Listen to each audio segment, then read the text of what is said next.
Well, we need Greenland for national security purposes. People really don't even know if Denmark has any legal right to it. But if they do, they should give it up because we need it for national security. That's for the free world. I'm talking about protecting the free world.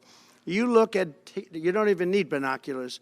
You look outside, you have China ships all over the place.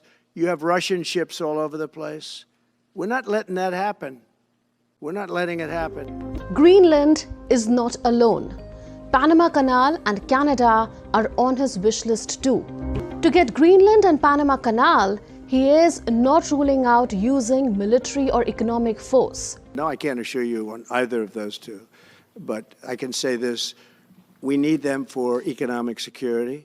Hey everyone, welcome back for another deep dive. Today we're going to be talking about something pretty interesting.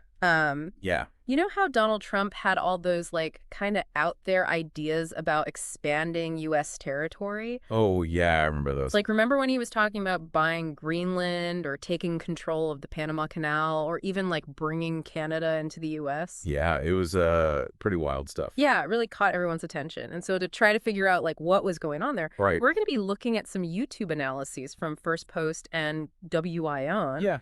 They have some pretty interesting global perspectives on this. And yeah, what's really cool is this isn't just about politics. We're going to be talking about history, geography, global strategy, and maybe even a little bit of what if? What if these things had actually happened? It's kind of like a thought experiment. Yeah, exactly. So it really touches on a lot of different ways we understand the world. Definitely. And America's place in it. So to kind of ease into this, let's start with something a little less, continental in scope. Okay. Remember when Trump suggested renaming the Gulf of Mexico to the Gulf of America? Oh, yeah. He just kind of threw that out there in a press conference. Yeah, it was pretty casual, and it definitely caused a stir, especially in Mexico. It did.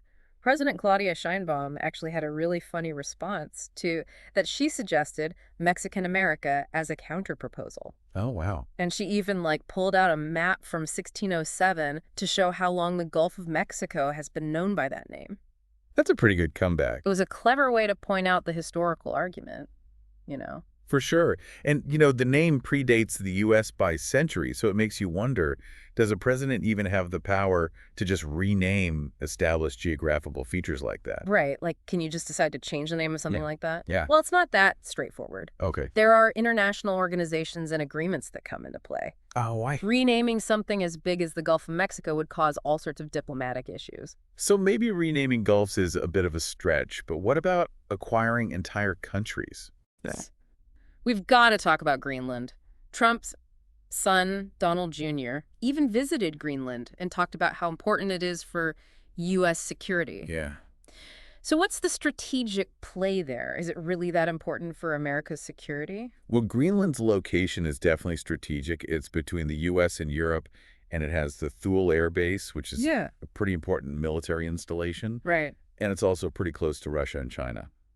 So from a security standpoint, it's definitely a valuable piece of real estate. Okay, so I see the security angle, but there's also the economic side of things, right? Oh, absolutely. Greenland has a lot of natural resources like oil, natural gas, and here's where it gets really interesting, rare earth minerals. Yeah, their rare earth minerals are essential for all sorts of technologies, from smartphones to military equipment. And the thing is, China currently produces most of the world's rare earth minerals. Oh, so that's a problem. It makes the U.S. kind of nervous to be so reliant on a potential rival for these essential materials. That makes sense. So Greenland's resources start to look pretty attractive in that context. Exactly. But wait a minute, isn't Greenland part of Denmark? Yeah, that's where things get complicated. Okay.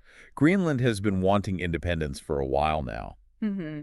But Denmark has made it pretty clear that them joining the U.S. is highly unlikely. Oh, so it's not just about what the U.S. wants? No, not at all.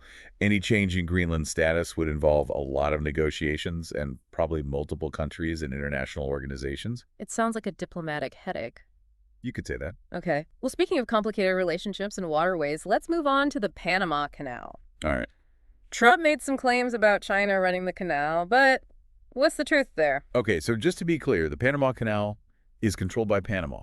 There's no Chinese involvement at all. So it was another one of those things that needed a fact check. Yeah, it's important to remember the history here. Yeah, okay. The U.S. built the canal, but they handed control over to Panama back in 1999. And it's incredibly important for global trade, especially for the U.S. Something like 40% of America's trade goods go through that canal. Wow. That's a lot riding on that one waterway. It is. It's like a major artery for the global economy. Okay, but here's another thing that was kind of confusing. Trump also said that Panama was abusing the canal. Yeah, that's a strange choice of words. What does that even mean in this context, and what kind of impact could that have on future relations between the two countries? It's hard to say for sure what he meant by abusing, Right. but it definitely put a strain on the U.S.-Panama relationship. It could lead to problems down the line over things like how the canal is managed or the fees that are charged. So from sunny Panama, let's head north to our final territorial target for this part of the deep dive. Okay. Canada. All right. Now, Trump would sometimes joke, or maybe he was serious, who knows, about absorbing Canada into the U.S. Yeah, he even redrew a map to show what it would look like. That's pretty bold. It is, but there's some pretty major obstacles to that ever happening. Well, constitutionally, Canada would need agreement from the House of Commons, the Senate, and every single province. So basically, everyone in Canada would have to be on board. Yeah, it's a pretty tall order. And let's not forget about the Canadians themselves. Justin Trudeau shut that idea down pretty quickly. He did. He said there was not a snowball's chance in hell of Canada joining the U.S. I love that response. It's pretty clear where he stands. It is, and it pretty much reflects the general feeling among Canadian leaders and the public. They're not exactly eager to become the 51st state. So what was behind those comments from Trump? I mean, he did complain about the U.S. spending money on military defense for Canada, and he also pushed for closer economic ties. Right. So was this all just tough talk, or was there something more to it? It's probably a combination of things. Okay. But I think it definitely ties into his America First philosophy. These pronouncements, even if he wasn't entirely serious, were a way to project strength and dominance. It's like he was saying, hey, world America's in charge. Kind of like that. But didn't that raise some eyebrows internationally? Absolutely. Right. The European Union expressed concerns about it. They emphasized the importance of respecting each country's sovereignty. Right. So it wasn't just about Canada. It was about sending a message that the U.S. might be willing to ignore international rules to get what it wants.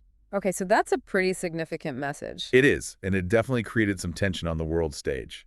Well, this has been a fascinating look at some of Trump's more unconventional ideas. Yeah, it's amazing how much these pronouncements reveal about his worldview and his approach to foreign policy. It is, and it makes you wonder what the lasting impact of these ideas will be. Definitely something to think about. For sure. So stay tuned for the next part of our deep dive, where we'll explore the historical context of these ideas and what they might mean for the future. It's going to be interesting to see how it all plays out. Absolutely. We've been talking about some pretty bold moves, or at least bold ideas from Donald Trump, but how much of this was actually new for U.S. foreign policy? Yeah, that's a great question.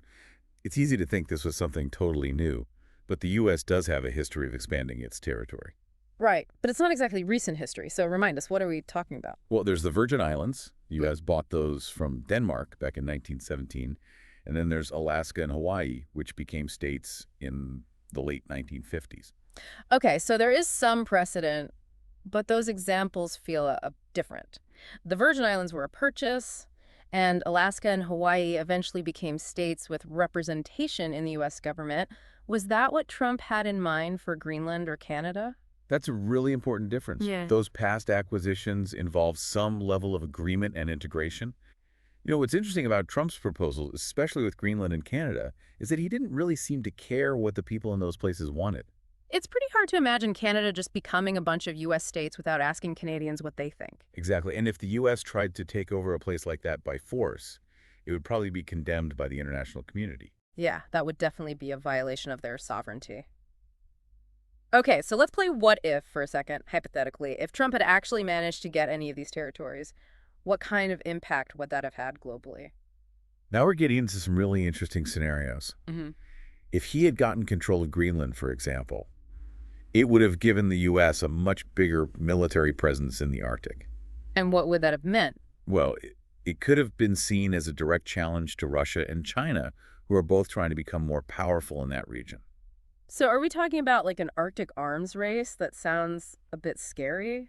It's definitely a possibility. The Arctic is becoming more and more important because of its resources and its location.